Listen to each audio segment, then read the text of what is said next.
G'day fellas, and welcome to a Beyond All Reason guide. In this video, we're going to be taking a look at a build order that you can do when you have got no wind. This is a request I received from a comment in YouTube, so if you've got anything that you'd like to see, make sure you let it be known. So we're going to start off the build order with 3 mexes. This is very key. You can see up towards the top side, I'm doing a little bit of measuring here because I'm going to be building my base, and I need to have space for a fusion reactor, and also I need to have space for 3 metal makers or 3 energy converters. So I'm just doing that, and this little spot here is my construction turrets essentially. So now that I know where to build my construction turrets, I can begin building my base around that. So we're going to open with our 3 mexes, nice and simple, and then follow it up with 2 solar collectors. Now this build order, or this guide, I guess you could even say this strategy, is a little bit more advanced than your standard win guide, just simply because you're going to need to be rotating what you're constructing quite often. And that's simply because a solar collector doesn't cost any energy to build, it only costs metal. So whenever you're using, or whenever you're making a solar collector, your energy is going to skyrocket. So you need to be very reactive with how you are spending your resources and making sure you're always keeping track of it. So now that we've got our first 2 solar collectors up, we're going to start with our bot lab, and we're going to open up with a grave robber into 2 construction bots, and then throw down an additional 3 solar collectors behind this. And what we're going to do is we're going to boost out our grave robber after the first solar collector. Normally I like to put about 20% onto this solar collector here, but I've gone for a little bit longer here. And this grave robber is just going to go out and start gathering rocks. Now, try and grab as many rocks as you can. If your ally says that they need rocks, then, you know, respect that. But other than that, just go troppo with it. You're going to need as much metal as you can in this build order. Second up, we've got the construction bot, and he's going to go out and grab those first 2 metal extractors up towards the back of the base. And we can see that the commander is slowly rotating out here. And this is where it starts to get a bit iffy. So we're at right now 5 solar collectors, and we've just got barely enough to squeeze out this construction bot. And it's largely because of the grave robber getting out there. So now what we're doing is we are starting to rotate between each of our resources. So I'm going to start reclaiming a bot lab. That way I'm utilizing my build power. And then when I've got the metal for it, I can always come back and throw down this solar collector. And if my energy gets too high, then I'm going to need to put down an energy converter during that time. So you can see that we're essentially stacking here, and now I'm sort of rotating between the 3 of them here. You know, if I've got excess energy, I go for the energy converter. If I don't have metal, then I'm going to go for my bot lab. And if I do have metal, then I'm going to go for the solar collector. So there's all these different levels of it. Meanwhile, slowly making my way over towards the construction turret here. And after we've made our way over to the construction turret, then the construction bot is going to come down and finish that 3rd mech. So it's quite a complex opening here. But once you wrap your head around it, it starts to make a fair bit of sense. So we now start to see so we're going to go up to a total of 10 solar collectors. You've really got to change the way that you think about solar collectors if you're not already thinking about them like it's kind of like an investment. Basically, you put 150 metal forward, and it gives you infinite energy, and you can take that 150 metal out at any time. At the end, you don't get an extra bonus.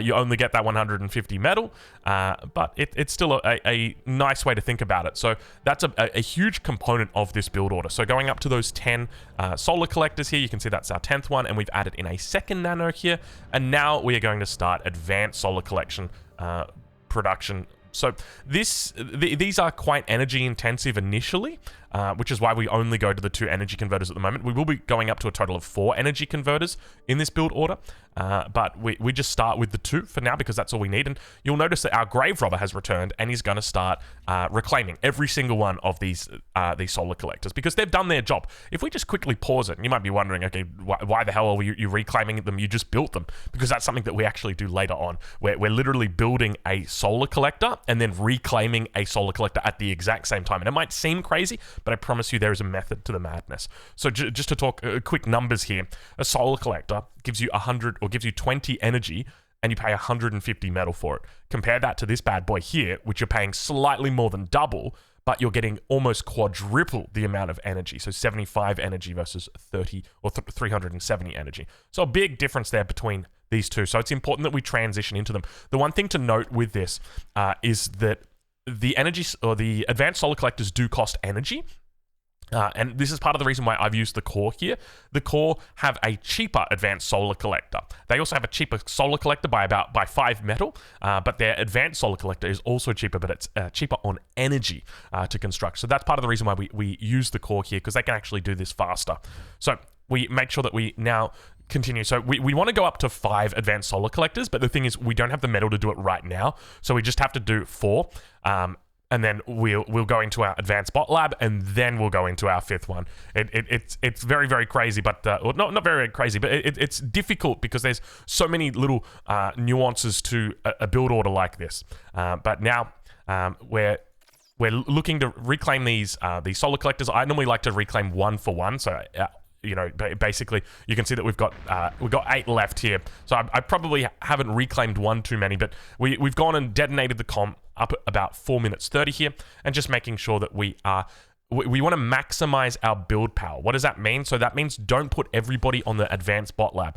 Ideally, you want to be just slowly increasing with your metal, and then you want to be reclaiming with another construction turret, and then at the same time, once your metal starts to hit that cap, then you're going to bring in an additional construction turret in the event that does happen.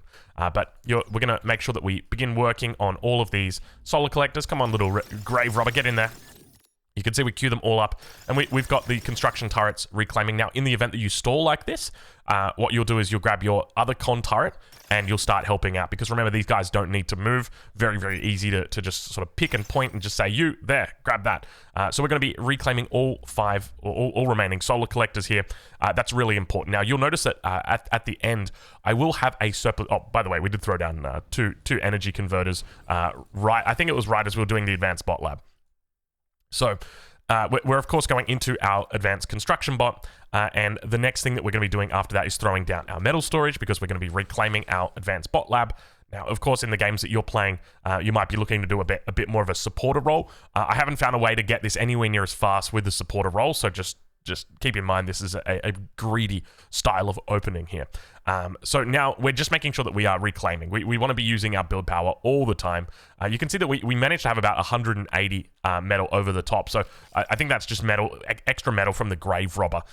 So definitely, you know, you won't always get that sort of metal in the game. Now, we're going to just pause it here because this is a pretty pivotal moment. I generally use this as a bit of a reset as to, you know, what do I need to do in my head? So at this point, we've got our construction turrets that are very much isolated around these three mexes, as well as this 4th one. We've made sure that we built it in range here, but they are out of range of this 5th one. So what we're going to do is use our advanced construction bot at the early stages here, just to focus on building that up. And I know that might seem crazy because we've got all of this metal in the bank. We want to try and spend it, right? So we want to get everybody to help out with that, but there's actually a better use of our metal.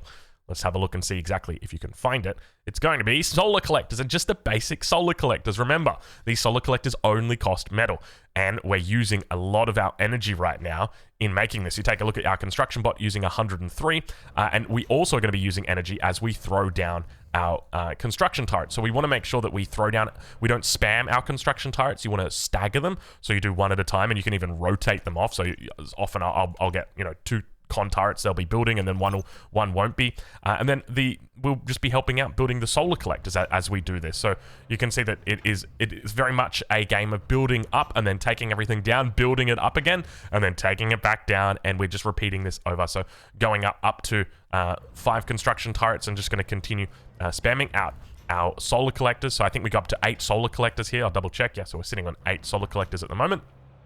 And now we can bring in our advanced construction bot, who's going to start. Oh, there's a 9th solar collector. Jeez, maybe I gotta learn my own build order a little bit more here. But we are now coming back in for the advanced metal extractor, and it's at this point here where we start taking all of our metal extractors, and we're starting to feel pretty comfy because we're 7 minutes into the game now. We've front-loaded a lot of that metal, and now that we've finished an advanced metal extractor, we're going to add in a 5th advanced solar collector. This is really key to add these in as you go, and we're finishing off the advanced metal extractor up here with the 1 construction turret. And remember that you always want to try and hold blueprints with a construction bot. When it comes to blueprints, they will technically reclaim themselves after some time, but it takes about 4 or 5 seconds before they start doing that. So you've got a little bit of leeway there. Now back to reclaiming. So we only want to reclaim things as we need them. So you can see at the moment I'm stacking up a whole bunch of metal still. I've got about 600, and I could have been reclaiming this whole time with my construction bot. But the reality is, if you do that, your construction turrets will automatically start repairing things unless you eat them completely. So you kind of want to time this towards the end of it. But now just making sure that we're measuring out our position here, because we're going to be throwing down our APHIS, and want to make sure that we always finish our metal extractors before we start our APHIS, because we don't want it to be competing with resources. We want to get that metal started as quickly as possible. So now that we've got everything online, we've got a total of 5 advanced solar collectors, and we've got the 5 advanced metal extractors. And at this point, it is just pedal to the metal on the APHIS, but do not fret. We're going to be adding in more nanos, and we're also, down to the south, going to be upgrading our 6th metal extractor into an advanced metal extractor. So that is very key to be doing, even though, as I've mentioned before, it's technically not worth doing it at this stage, because our APHIS will be up before the time that it completes. You can see it's got 3 minutes, so it pays off in 112 seconds. At least it does for the arm. I haven't done the calculations for the core. I'm assuming they're probably pretty similar. Yeah, they're pretty similar. So 112 seconds is the general guideline. So we're going to be sending down both of our bots after we finish making all of the construction turrets. So normally we go for 9 construction turrets here, but some days you're feeling a little bit crazy, you go for a little bit more. But normally the 9 construction turrets up here. And this is going to put your APHIS a little bit after 12 minutes, which isn't a bad timing at all. And it allows you to be quite flexible with what you want to do. If you want to go into anti-nuke after that, if you want to go into tier 2, if you want to go into tier 3 spam, probably best to go into tier 2 spam after that. But you can also just focus on the eco. That can be another way that you can do it, and that's something that I will be showing off in this build order here. Now, there's not 2 parts of this video. There's just the one where it's just me talking over the build order. I haven't played a game. I haven't actually been able to play too much Beyond All Reason recently. Just to provide a bit of insight to anybody wondering, so I'm a father, and it means that quite often I'll be looking after my little guy, and when you're playing a multiplayer game, you can't really say, "Hey guys, just pause. I gotta change a nappy" or something like that. Whereas when you're playing single player, you very much can just say, "Okay, guys, I'm gonna pause," and you just hit the pause key, and that's it. And then you come back. So it gives me a lot of opportunity to kind of theory craft and do stuff over here, because that little man is often he's often needing some attention, and that's perfectly fine. But now we head back to the main base. And you can see that what we're doing is we're leaving our solar collectors at a really low percentage here. And the idea is that we're only going to take these as we need them, because they're providing energy to us right now. And then occasionally they will convert over some energy for us. But you can see here, so we're also going to be doing the same thing with our advanced solars. And meanwhile, we are just continuing to contribute, making sure that we get everything in position. And I'm a really big fan of this base design, at least starting out in a position where you've got access to a wall. It's a really good base design, and it's probably something that I'm going to be utilizing a lot more. It's a lot less micro intensive. So yeah, I'll quickly demonstrate that, but you can see here that we are once again working on these advanced solars. So once we come down to about 30, we'll just make sure that we eat it up. And once again, we always want to eat our advanced solars, but the problem is this is our only energy source at the moment, so we can't eat them all the same way that we do in other build orders, because we'd have a fusion normally at that time, whereas at this point we don't have that fusion. So it's just about making sure that we leave them until they're at 1%, and then coming back and eating them when we need to. I was actually doing the math on this 5th solar collector. I'm pretty sure it might not actually be worth it to eat it. I think you kind of delay yourself significantly. You can see I'm pretty much stalling out on metal. These guys are 370, and I've only managed to use between 50 and 60 of the metal, so I'd have to do the math, but you can see the timing now a little bit after 12 minutes, so not too bad at all as that APHIS is going to come up. So now we obviously front load all of our advanced energy converters and make sure that we put our advanced construction bot in position, and we're just going to help out with our construction turrets. So once again, we're going to be going up to those double-digit numbers of construction turrets, and often we will just be going 4 deep. So 4 deep on the construction turrets. I think we go up to about 16 here, but ideally what you want to be doing is making sure that you're not spending resources that you don't have. So, or only be adding those construction turrets when you've got the metal to do it. So we'll speed it up a little bit at this point, because it's very simple, and we're just making sure that we reclaim our advanced solar collectors, and we're going into 5 advanced energy converters at this stage, and then we'll add in our second APHIS. And we make sure that we build it very, very specifically like this, just so that we can fit in our APHIS here. And then that's going to allow us to expand out over to the east side. So we're going to expand it out over to the right of the screen here. And you can see that we're actually reclaiming one of our con turrets. So we're going down to 19 con turrets. And I think that was just because I realized, like, if we have a look at the numbers here, I've got 84 metal produced and 117 that I'm using, and I don't have any other metal coming in right now. Like, I'm reclaiming energy converters, but they're 1 metal each, so it's not a big deal. So basically, anything that I'm using over the top of that 84, it's pretty much useless at this point. And it's very easy for us to add in construction turrets here because we're expanding out over towards the right side here with the rest of our buildings. And so our construction turrets could just be added in. So it's really nice and keeps it all very, very, very close. But here we go, just sucking all that metal away, and we'll speed it up quickly because I'll show you how I transition into this game. We'll do our typical benchmarks that we like to do at the 20-minute mark, as well as an interesting opening, or an interesting way to finish the game that I theorize might become a little bit stronger in the next couple of weeks if I really look to try and utilize it. But once again, so we're going to be closing out. So just keep in mind, another thing to note is the width of 3 advanced energy converters is the same as 2 advanced fusion reactors. So I'll say that again. So if you've got 3 energy converters, they're the same width as 2 advanced fusion reactors, and they're also the same width as 4 construction turrets.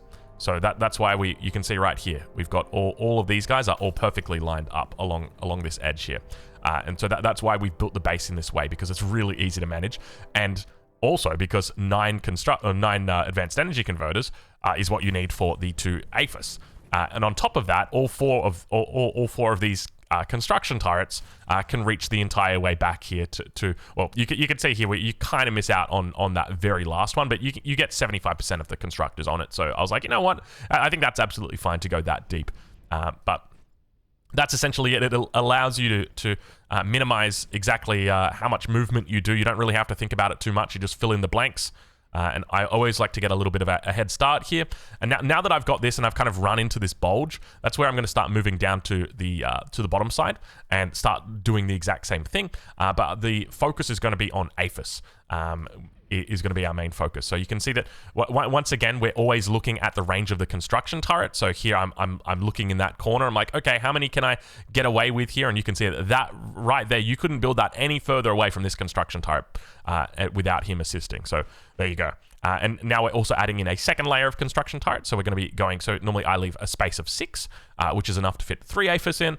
And then that's going to give you plenty of space there, and ideally you want to just have them helping out, because one of the things that you will see that starts to happen at this point is you don't have enough construction power. This is quite a common, it's one of those first world problems that you get as a boomer. Not enough construction power. You can't hold all this metal. So it's typically after you've finished an APHIS that you will start to float that metal, and you can see us now doing it. So it's really important that I make sure that I get plenty of construction power out at this time. But we're coming up on that 20-minute mark right now, and we're in a pretty good spot here. We've got 5 APHIS. We're adding in our 6th one, and we've got plenty of metal in the bank. And you can see that even though we have so many cons working on this, if you take a look, and we'll pause it right now, we're a little bit over. If you pause it right now, you can see we're only draining 30 metal. And this thing's coming up in 28 seconds. So I've got 28 seconds, 30 metal, so you're looking at roughly about 900 metal. That you're going to be eating off this cap. So that's essentially the issue you run into, is you don't have enough construction power. But you can see at this point, though, that we're sitting on 5 APHIS. 6th APHIS is about to come up. So I'm going to speed through this, and I'm going to show you a bit of an interesting strategy that I think is going to really happen a little bit more in these games where you kind of get just a free backline. Because one of the things to remember, right, if we're looking from a theory perspective, how do you go about transitioning all the resources you've got into a victory? There's a lot of theory about how you could do it. But to me, there's one clear answer on winning a game, and I'm going to demonstrate what that is and how the best way that we can utilize the resources that we've got to get to that as quickly as possible. Because I'm going to be trying to rush out win conditions in 25 minutes. That's my goal. I want to get it down to 25 minutes. I think I'm going to be able to do it, but the question is going to be whether the follow-up to it is decent. So I know that sounds ominous, but let us continue. We're just throwing down more APHIS, making sure that we throw down an advanced hardened storage as well. Just because we want to actually start stacking up metal at this point, just because we don't want to make too much build power here, because we really don't want to be scaling all that hard. And so now it's going to happen. So we're going after the 8th APHIS, I think it is. Yeah, after the 8th APHIS, and we're starting to throw down our construction or our aircraft plants. And you can see we are going absolutely crazy with them. So we've thrown down 1, 2, 3, 4, 5, 6. These guys are perpetually making or repeating just basic construction aircraft. And we're also going to start making advanced construction aircraft over here, but definitely just not as many. Just remember that they are more expensive, they're slower, they don't have as much build power per capita, or per cost point, per metal point, compared to the construction turrets. And on top of that, you can just make a whole bunch of tier 1 construction or tier 1 aircraft plants, and it's a lot cheaper to do that. So already at this point, we're sitting on 72 construction aircraft. So it's a pretty decent number. And we're going to speed that up. So we're at the 23-minute mark at the moment. And we're throwing down another hardened storage just because there's a good chance that we are going to go over it once we stop making construction aircraft. And we're just going to spam them out like madman. And now we're going to move off. So how much are we moving off with? Let's take a look here. 181 construction aircraft and 18 advanced construction aircraft. So nothing too crazy at this point, right? 24 minutes in. And yeah, you know what it is. It's going to be the Calamity. So we started off with just a Shroud. I'm not sure if the Shroud is the correct place here, or whether you should go look up for it on the hill as well, because the Shroud only covers like a radius towards that edge over there, and the planes often rotate. And if they've got like a Mercury on the front line and it gets a glimpse of you, it will just annihilate everything. So you've got to be very, very careful with it. Because when you think about it, like if you're over here for 2 minutes, the Shroud might come up before that, or obviously comes up before that, and it might be the Mercury comes up during that time. So you always just want to try and cover it, and you can see right there that they just get on the edge. So anyway, we're bringing in more reinforcements, 224 construction aircraft, 24 advanced construction aircraft, and back in the base, we're going to start reclaiming everything. So we've reclaimed our advanced aircraft plant, we've reclaimed our advanced bot labs, and here I make a mistake. I actually go for an APHIS, but I'm doing this at the wrong time, and fortunately I do realize it without any consequence, because at the end of the day, our constructors back here in the base aren't doing anything. Now, one of the things that our constructors back here in the base should be doing is reclaiming themselves, because we don't need them anymore. We've got so much build power in our aerial build power now that we don't actually need those construction turrets. So it's a whole bunch of resources that we could be getting up a lot sooner. So at the 26-minute mark, as I said, like the question is, when do you take the foot off the pedal? I feel like at the point where you can support, if you can support a Calamity, then that is the correct time to take the foot off the pedal. Because if it's coming up at 26 minutes, you're going to have an absolutely great day. So keep in mind, this Calamity is going to be able to fire across the entire map in the position that I put it here. You can see that it extends all the way out back past this. It can also fire into the back corner. And now back towards the main base. What are we doing? We're reclaiming all of our construction turrets, and we're just making APHIS. And the idea is, so if you look right now, you can see that a lot of our, or not a lot of, all of our energy converters are offline, because we've only got, we had 8 APHIS. Now we've just finished our 9th one, and we're adding in a 10th one. And we've got a surplus of energy that we want to meet to, and you can see our Calamity's firing non-stop behind this, but we are getting towards that surplus. And once our next fusion comes online, we are going to hit that surplus. So once that fusion comes on, now our energy converters start waking up, and this is what we want to do, because we want to maintain 100% uptime on the Calamity. Now, obviously, at this point, the game's probably over, right? But there's a chance that, maybe the enemy manages to scrounge together a whole bunch of shields, and your Calamity, I don't know, something happens to it. Maybe you get bombed or something like that, or I don't even know how they take this bad boy offline. It's got 33,000 health, but essentially, we're just making more APHIS on the back. And then slowly and steadily, as we make more APHIS, our more and more of our energy converters are coming online, and because more of our energy converters are coming online, our metal income's going up, and then because our metal income's going up, we're making our aphises faster, and so you can see this beautiful loop of just non-stop doing this. And I like that we left the one construction turret there just to look over everybody and govern. But essentially that's it. So it comes to the 30-minute mark, and we're sitting on 13 aphis. We've got a calamity that was up at a little bit after 26 minutes. I'm going to try for a 25-minute. I reckon I can easily get it if I just make all the right decisions, reclaim all of my construction turrets. I think the main risk that you've got in going for a strategy like this, if the calamity does get spotted and you don't have an air wall up, or your enemy does have, you know, a significant fighter presence, you will lose everything, and it's not going to be pretty. So that is definitely one thing to be aware of. So one of the things I do like to do is often go for a little bit of anti-air before I do it. You know, throw down a couple of, they used to be called Cobras back in the day, but now they're called, where are you guys? Here they are, bird shots. So yeah, I like to throw down a couple of them, but just remember, that's not going to prevent your aircraft from being killed. It's just going to stop the calamity from dying. So that's the best way to think about it. But anyway, that's essentially it. If you've got any questions, if you've got any feedback, if you've got any suggestions, please leave them down in the comments. And of course, we'll catch you guys in the next one. Thank you so much for watching.